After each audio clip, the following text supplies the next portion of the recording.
Hello प्रिय विद्यार्थियों, आज आप सभी के लिए फ्यूचर परफेक्ट टेंस से संबंधित कुछ नियम लेकर आया हूं।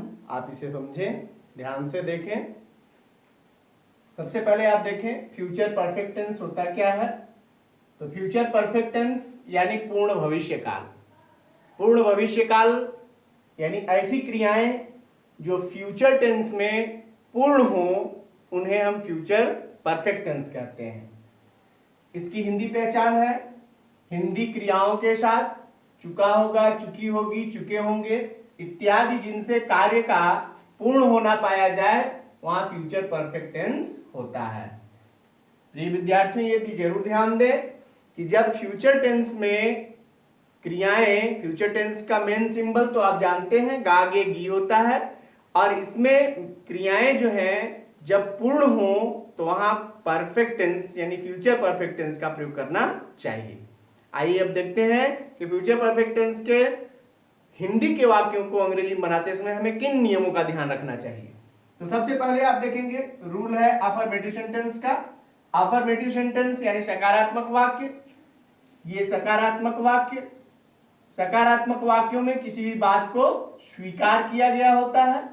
और ऐसे सेंटेंसेस का जब आप ट्रांसलेशन बनाते हैं तो सबसे पहले आपको सब्जेक्ट लेना है, फिर उसके बाद विल या शैल लेना है, फिर हैव। ये देखें आप विल या शैल को एक साथ और हैव को अलग करके मैंने रखा है। प्रिय विद्यार्थियों, आपको पहले भी मैं बता चुका हूं कि विल या शैल ये मॉडल ऑक्सिलरी है, इसे मॉडल की सहायक क्रिया कहते हैं, और हैव जो है वो प्राइमरी ऑक्सिलरी है, इसलिए इनको मैं अलग अलग करके रखता हूं। हालांकि अफर्मेटिव सेंटेंस में ये दोनों एक साथ आते हैं, लेकिन जब आप नेगेटिव और इंट्रोगेटिव में जाएंगे तो ये अलग अलग ही रहते हैं, इसलिए आप इन्हें अलग अलग ही समझने का प्रयास करें। तो ये हो गया, कुछ लोग इसे विल हैव, शैल हैव के रूप में भी जानते हैं, लेकिन ऐसा नहीं, विल या शैल में से कोई एक लिख लीजिए, फिर उसके बाद हैव को ले लीजिए।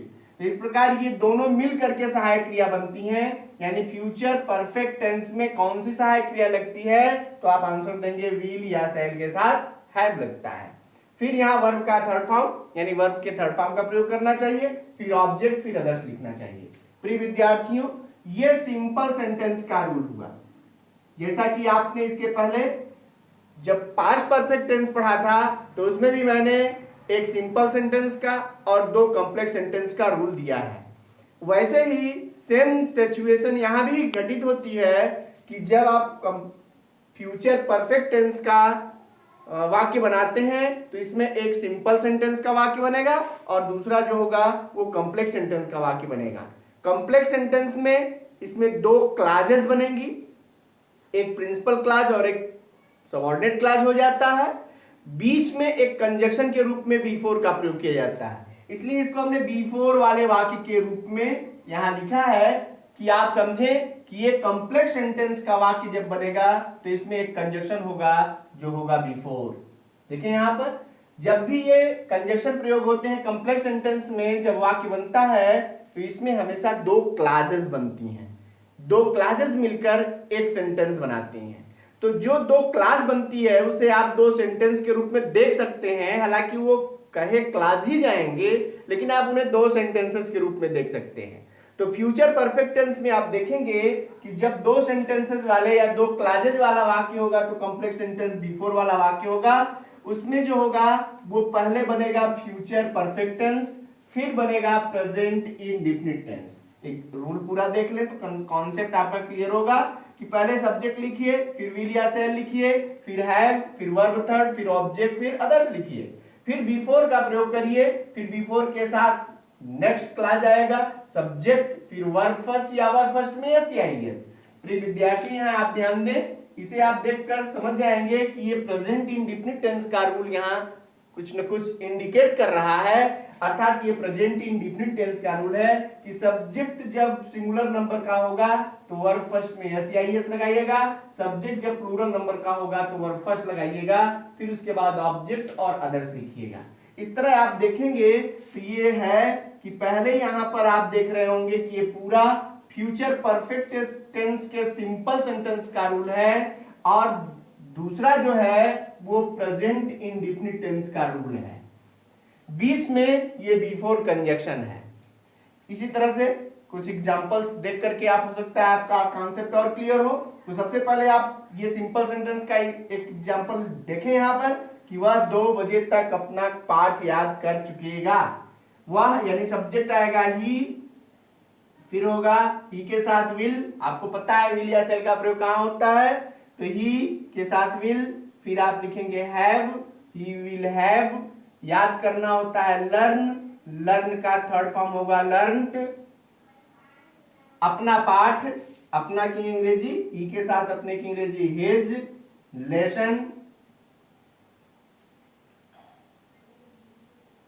बाय 2 o'clock,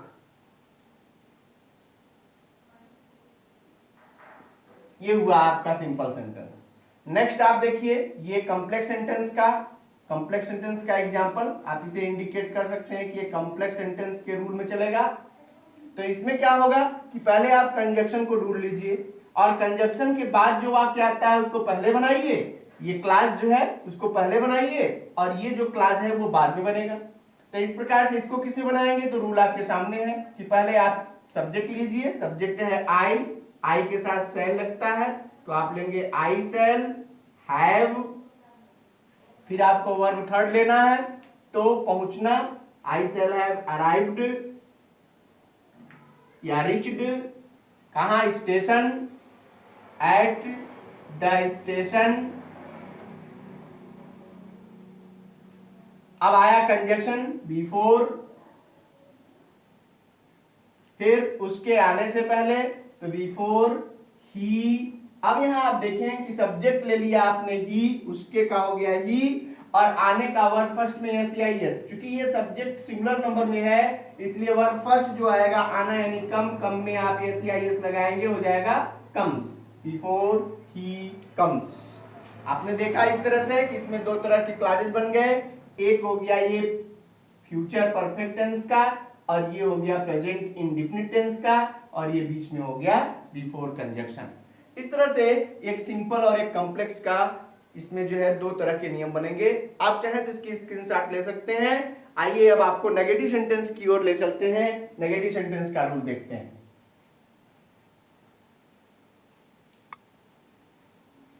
नेगेटिव सेंटेंस बनाते समय ये जो विल या शैल का प्रयोग किया गया है उसके साथ आप हैव जो है वो विल या शैल के बाद नॉट या नेवर फिर हैव लिखेंगे। आइए यहां देखते हैं नेगेटिव सेंटेंस। नेगेटिव सेंटेंस में जब आप बनाएंगे तो सबसे पहले आप सिंपल सेंटेंस का रूल ले लीजिए। सिंपल सेंटेंस में लेंगे तो सबसे पहले सब्जेक्ट होगा, फिर विल या शैल होगा, फिर उसके बाद हैव होगा, सॉरी नॉट या नेवर, फिर हैव होगा, फिर उसके बाद वर्ब का थर्ड फॉर्म, फिर ऑब्जेक्ट, फिर अदर्स। इसी तरह आप एक कॉम्प्लेक्स सेंटेंस का भी रूल लिख लीजिए। तो कॉम्प्लेक्स सेंटेंस में आप लेंगे तो ये हो जाएगा आपका, पहले सब्जेक्ट होगा, कॉम्प्लेक्स सेंटेंस में आप चाहें तो बिफोर लिख लीजिए ताकि आपको आसानी हो समझने में। बिफोर वाले नियम के लिए पहले सब्जेक्ट लेंगे, फिर विल या शैल लेंगे, फिर नॉट या नेवर ले लीजिए, फिर हैव ले लीजिए, फिर उसके बाद वर्ब थर्ड, फिर ऑब्जेक्ट, फिर अदर्स। विद्यार्थियों यहीं पर आप बिफोर लगाएंगे, फिर उसके बाद सब्जेक्ट लेंगे, फिर आपको पता है कि सब्जेक्ट सिंगुलर नंबर हो तो वर्ब फर्स्ट, प्लूरल नंबर हो तो वर्ब फर्स्ट और सिंगुलर नंबर हो तो वर्ब फर्स्ट में यस या यस लगा दीजिए, फिर ऑब्जेक्ट ले लीजिए, फिर अदर्स लीजिए। इसी तरह आप नेगेटिव का भी एग्जांपल देख लीजिए। नेगेटिव का एग्जांपल जैसे सिंपल सेंटेंस का पहले लेंगे तो लड़के क्रिकेट नहीं खेल चुके होंगे।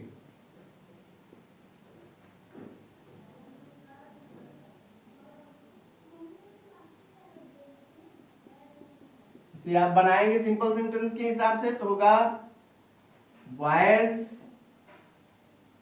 Will not have played. आप देखते रहें इसको, ये रूल देखते रहेंगे, आपका कॉन्सेप्ट क्लियर होगा। सब्जेक्ट है, फिर विल या सेल में से एक हो गया, फिर नॉट या नेवर में से एक हो गया, फिर हैव हो गया, फिर वर्ब थर्ड हो गया, प्लेड क्रिकेट।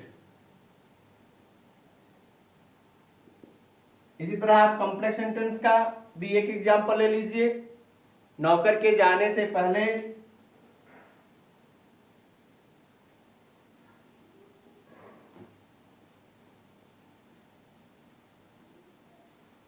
वह अपना कार्य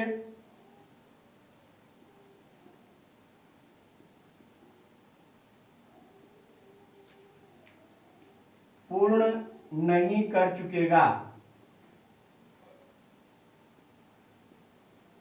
इसे आप देखें तो इसमें भी आप पहले कंजक्शन को ले लीजिए, उसके बाद वाले सेंटेंस को पहले लीजिए। ये सेंटेंस नहीं, एक तरह से क्लाज है, लेकिन आप समझें इसको कि इसको पहले लिया जाएगा, फिर ये दूसरा क्लाज है। अभी आप जब कॉम्प्लेक्स सेंटेंस पढ़ेंगे, क्लाजेस को कॉन्सेप्ट में रख लेंगे, तो आप समझ में आ जाएगा कि ये जो कंजक्शन है ये जोड़ता है तो दो क्लाजेस को जोड़ता है और ये पूरा का पूरा एक सेंटेंस बनता है। तो आप इसे पहले लेंगे, ये पहले आएगा रूल के अनुसार। पहले ये फ्यूचर परफेक्ट टेंस में चल रहा है, फिर उधर प्रेजेंट इंडेफिनिट टेंस में, तो इसको लेंगे तो हो जाएगा he will not have completed his work. फिर आएगा बिफोर नौकर के जाने से पहले, बिफोर द सर्वेंट, जाने से पहले servant singular number, before the servant goes. Singular number होगा तो यहां एस लगेगा, और यदि प्लूरल होगा तो वर्ब का फर्स्ट फॉर्म लगेगा। इसी तरह प्रिय विद्यार्थियों, आप इंट्रोगेटिव को भी देखें। इंट्रोगेटिव सेंटेंस में अब मैं पूरा नहीं मिटा रहा, इसी में मॉडिफिकेशन करूंगा थोड़ा थोड़ा। ये देखें आप, ये हो गया इंट्रोगेटिव सेंटेंस, आप देख रहे होंगे इंट्रोगेटिव सेंटेंस में क्या होता है। तो ये आप देखें, केवल इतना जाने कि ये जो सब्जेक्ट होता है ये विल या सेल के बाद हो जाता है, और नॉट या नेवर हट जाएगा यहाँ। तो इसको आप ले लीजिए, यहाँ सब्जेक्ट डाल दीजिए और ये हटा दीजिए। आपका क्लियर हो गया, विल या shall plus subject plus have plus verb third plus object plus others plus question mark. Same thing यहाँ भी हैपेंड हो जाएगी कि बिफोर वाले वाक्यों में जब आप इंट्रोगेटिव सेंटेंस बनाएंगे तो पहले विल या सेल होगा और नॉट या नेवर हटा दीजिए। ये अब सब्जेक्ट का प्लेस हो जाएगा, क्या से शुरू होने वाले वाक्यों में ये सब्जेक्ट हो जाएगा। ये आप लिख सकते हैं यहाँ कि ये जो रूल है वो क्या से शुरू होने वाले वाक्यों का रूल है। थोड़ा सा मैंने इधर उधर किया, आप कंफ्यूज ना हो, इसको ध्यान से समझें कि ये क्या से शुरू होने वाले वाक्यों में पहले ये विल या सेल होगा, फिर सब्जेक्ट होगा, फिर हैव होगा, फिर वर्ब थर्ड, फिर ऑब्जेक्ट, फिर अदर्स, फिर क्वेश्चन मार्क। उसी तरह बिफोर का भी सेंटेंस जो होगा उसमें भी पहले विल या सेल होगा, फिर सब्जेक्ट होगा, फिर हैव होगा, फिर वर्ब थर्ड ऑब्जेक्ट अदर्स होगा, फिर बिफोर सब्जेक्ट, फिर वर्ब फर्स्ट या वर्ब फर्स्ट में एस, फिर ऑब्जेक्ट, फिर अदर्स होगा। इस तरह से आपने इस क्या वाले वाक्य को भी देखा, इसका भी आप एग्जाम्पल देख लें। एग्जाम्पल्स बड़े महत्वपूर्ण होते हैं, और एक्सरसाइज रूल्स तो आप देख रहे होंगे, थोड़ा सा इधर उधर करके रूल्स को एक दूसरे में कन्वर्ट किया जा सकता है, लेकिन जब आप ट्रांसलेशन बनाएंगे तो ट्रांसलेशन से आपका कॉन्सेप्ट बिल्कुल क्लियर हो जाता है। जैसे पहला सिंपल सेंटेंस का उदाहरण लेंगे तो हो जाएगा, क्या लड़कियां गीत गा चुकी होंगी।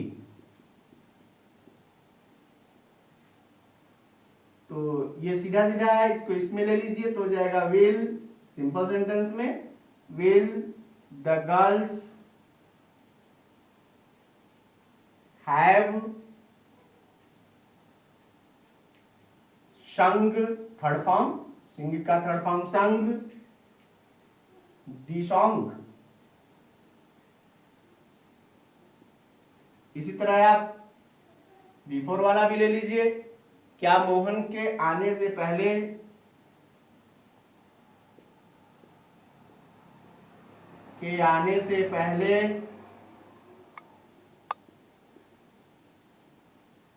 तुम एक पत्र लिख चुकोगे?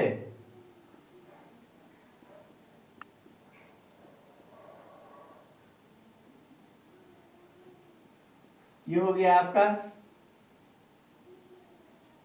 तो इसे आप अब फिर ये ध्यान दें कि जो ये क्या है ये यहां से शुरू होगा। पहले इसको ले लीजिए तो आप देखेंगे कि इस क्लास के साथ ही ये क्या है। क्या तुम एक पत्र लिख चुकोगे? पहले आप इसी को बनाएंगे तो ये हो जाएगा will you have written a letter before Mohan. अब ये सेंटेंस, ये क्लास मोहन कम्स, ये हो गया आपका। इसी तरह आप क्वेश्चन वर्ड वाले रूल देख लीजिए। क्वेश्चन वर्ड को भी मैं इसी में जोड़ दूंगा तो आप देखेंगे कि ये जो क्या से शुरू हो रहा था, अब इसको प्रश्न सूचक शब्द लिख लीजिए आप। यानी यहाँ प्रश्न सूचक शब्द वाले वाक्य हो जाएंगे। और प्रश्न सूचक शब्द वाक्य जब आ जाए किसी सेंटेंस में तो क्वेश्चन वर्ड को हमेशा आप पहले लिखेंगे, बाकी सेम रूल वही रहेगा, केवल बढ़ जाएगा यहाँ क्वेश्चन वर्ड। केवल क्वेश्चन वर्ड बढ़ा दीजिए, आपका प्रश्न सूचक शब्द वाला भी रूल आपके सामने हो गया।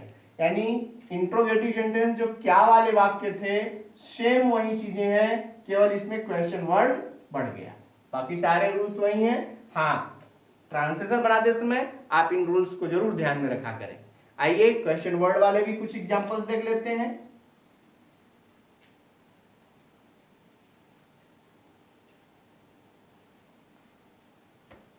जैसे नौकर, पहले सिंपल सेंटेंस का लेंगे। नौकर बाजार से कितना दूध ला चुका होगा? ये हो गया आपका, नौकर बाजार से कितना दूध ला चुका होगा। देख रहे हैं आप, कितना दूध, कितना, कितनी, कितने के जो है इंट्रोगेटिव वर्ड है, क्वेश्चन वर्ड है, और इसके साथ इसका रिलेटेड नाउन भी है। ये पूरा का पूरा क्वेश्चन वर्ड के प्लेस पर होगा। जैसे तो ये हो जाएगा how much milk has, sorry will, how much milk will the servant have, लाना यानी ब्रिंग का थर्ड फॉर्म हो गया ब्रॉट, द सर्वेंट है ब्रॉट बाजार से, फ्रॉम मार्केट।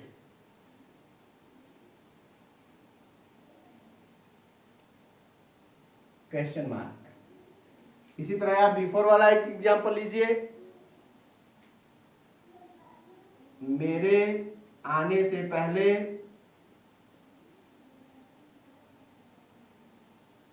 वह किसकी पुस्तक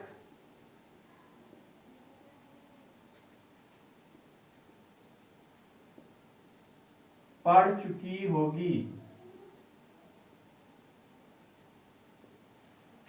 तो ये हो जाएगा किसकी पुस्तक, तो हुज बुक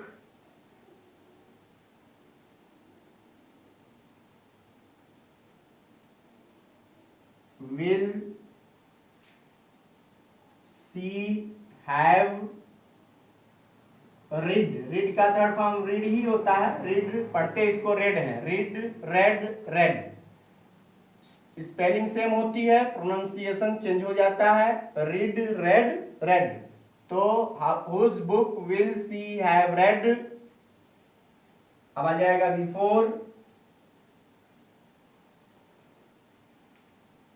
आई। अब नेक्स्ट क्लास का सब्जेक्ट है आई और आने का हो गया कम, आई के साथ वर्ब फर्स्ट लगता है। ये हो गया आपका। कोई इसी तरह हु वाले सेंटेंसेस भी बनते हैं। हु में आपको पता है सब्जेक्ट नहीं होता है, बाकी सब सारी चीजें वही होती हैं, केवल हु यानी कौन, कौन वाले वाक्यों में क्वेश्चन वर्ड के प्लेस पर हु रहेगा। और इसमें सब्जेक्ट नहीं होता तो सब्जेक्ट का प्लेस ब्लैंक हो जाएगा। इस तरह आपने फ्यूचर परफेक्ट टेंस को समझने का प्रयास किया। उम्मीद है कि आपको ये जो है रूल्स समझ में आए होंगे, एग्जाम्पल समझ में आए होंगे। आप अपनी अपनी एक्सरसाइज में व्यस्त रहें और अपना कॉन्सेप्ट क्लियर करते रहें। आप सभी को बहुत बहुत धन्यवाद और बहुत सारी शुभकामनाएं।